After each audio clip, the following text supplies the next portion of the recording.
হ্যাঁ হ্যাঁ, এ তো মাঝরাতে পুরোপুরি ধরা খাওয়ার অবস্থা। ধরাটা তো খেলাম বোধহয় আমরা আগে। দর্শক, এটার জন্য সরি বলা, সিরিয়াস সংবাদপত্রে কাজ করলে হয়তো এই জিনিসটা আরও ক্রস চেক করতে হতো। কিন্তু যে ধরাটা খেয়েছি, ধরাটা আসলে বলেই ফেলি।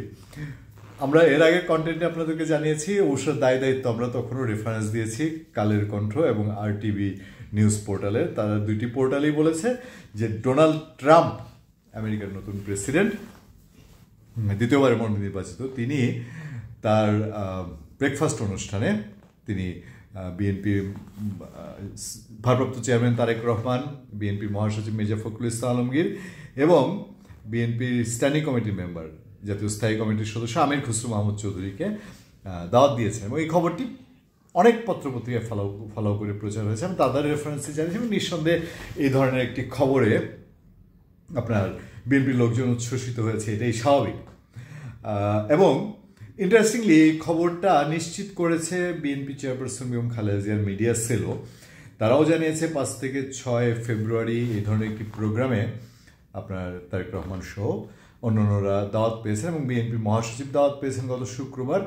এটাও বিএনপি চেয়ারপারসন বেগম খালেদা জিয়ার মিডিয়া সেল কনফার্ম করেছে এবং সেটি ডোনাল্ড ট্রাম্পের আমন্ত্রণ, সেটাও কনফার্ম করেছে। এই সূত্র ধরেই পত্রপত্রিকাগুলো রিপোর্ট করেছে। কিন্তু রাত বাড়ার সাথে সাথে বাগড়াটা দিয়েছে আমেরিকান এমবেসি।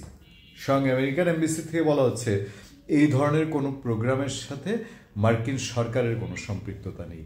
হয় এই ধরনের প্রোগ্রাম হয়, কিন্তু সেটা আমেরিকান সরকার আয়োজনও করে না, অর্থায়নও করে না।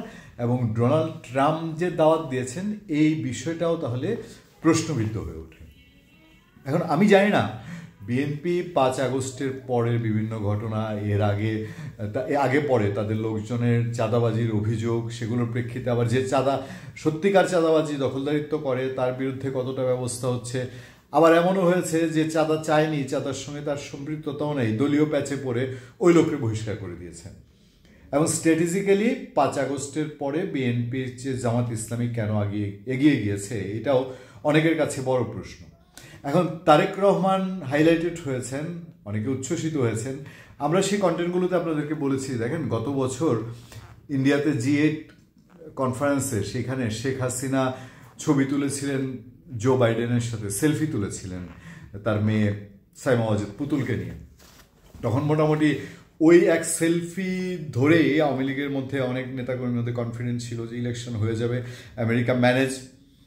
কিন্তু এরপর শেষ হিসাবে আমেরিকা যে ম্যানেজ না, এবং আওয়ামী লীগ আবার বলল ক্ষমতা ছাড়ার পরে নির্বাচনের বৈতরণীটা পার হয়ে গেল, আর জানুয়ারি নির্বাচন করে ফেললো, কিন্তু ফাইনালি আর গন্তব্যে পৌঁছাতে পারলো না। 6 মাসের মাথায় ক্ষমতা ছেড়ে যেতে হলো, বলতে হলো যে আমেরিকাই তাদেরকে নাকানি চুবানি খেয়েছে, তাই আমেরিকার জন্য তাদের ক্ষমতা ছাড়তে হয়েছে, আওয়ামী লীগের পতন হয়েছে।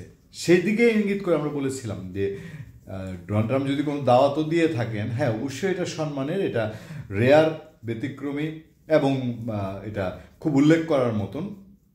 কিন্তু বেছে পা দেয়া, বুঝে পা দেওয়ার একটা বিষয় আছে। আমেরিকা এমনি এমনি তো কিছু করে না, তার দীর্ঘমেয়াদী প্ল্যান থাকে। আমি রেফারেন্স দিয়েছি, এর আগের বছর আমরা যে কন্টেন্টগুলো করতাম সেখানেও আমরা বলতাম যে আমেরিকা কি করছে এখন বোঝা যাবে না, 2 মাস 4 মাস 6 মাস 6 বছর পরে বোঝা যাবে এটা তার কত লম্বা প্ল্যান, কিসের অংশ হিসাবে সে এটা করছে। সেখান থেকে আমরা বলছিলাম যে গুড, এটা ভালো। বাংলাদেশের ইয়াং প্রজন্ম বা এখনকার প্রজন্মকে, যদি নতুন প্রজন্মকে তারা সেই তার যার সম্মান দেয়।